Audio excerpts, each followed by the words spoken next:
Hi, Motley Fool analyst Rex Moore here with Blake Boss, our industrials analyst at the Fool, and we're at this big unmanned systems conference. Don't say drones, they say, but a lot of drones are here. And of course, you've got the big contractors like Northrop Grumman, Boeing, etc. Also interesting to see some smaller guys here. Yeah, you do have a lot of smaller players, public and private. You have companies like AeroVironment, which is a lot smaller than a Northrop or Boeing.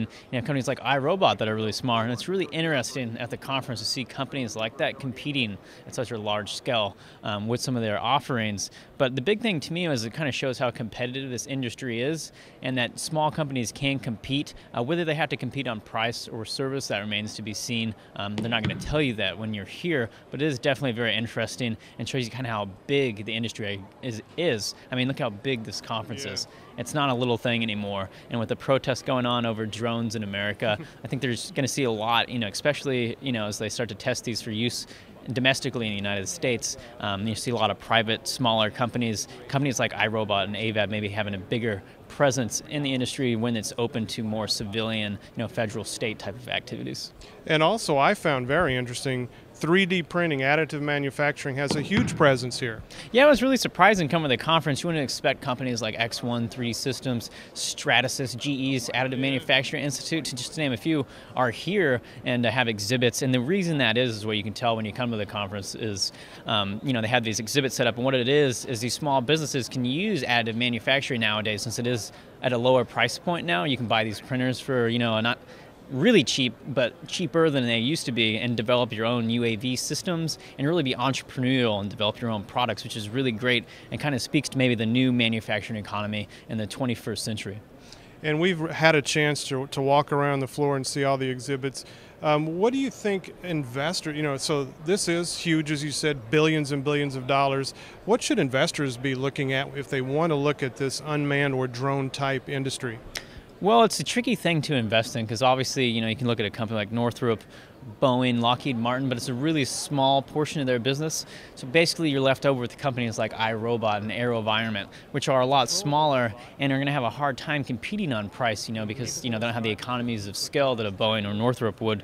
But at the same time, they might be able to have better relationships. A lot of times companies like to go with smaller companies because they're investing in a startup and get a better, more personal relationship with that company. And I think for investors, what you really need to focus on is that domestic development of using drones in America for business purposes, state and federal purposes. You can get on AeroVironment's website, and they have their little helicopter they use for police operations is what they want to use it for, where the police officers show up to a site, they let it fly up in the air, and then they can scope out where the criminal, is hiding, and then they can, direct the police and actually get them to surrender, maybe without any having the police to do anything dangerous. So that's really interesting. I think investors really need to keep an eye on that, because if you actually want to invest in unmanned as like a pure play, a company like AeroVironment is probably near top of your list. Last time I looked at them, they were a little pricey for my taste, but if they could open a new business line around domestic offerings, that would be really cool.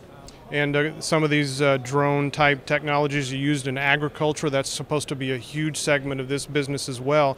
I think what's interesting maybe is to look ahead. By the year 2015, the FAA is supposed to have guidelines in place for personal drone use. How about you? You're going to buy one, send it out around the city? I mean, recreational, it seems kind of fun. I don't know, I might get myself in a little trouble. I imagine there'll be some laws governing the operation of those. But yeah, I mean, personal hobbyists, there's drones out there you can buy right now. You see them with styrofoam, they got the 4 blades. But as far as like the really hardcore, you have your, what's called a gimbal. It's the little camera you see rotating on the bottom.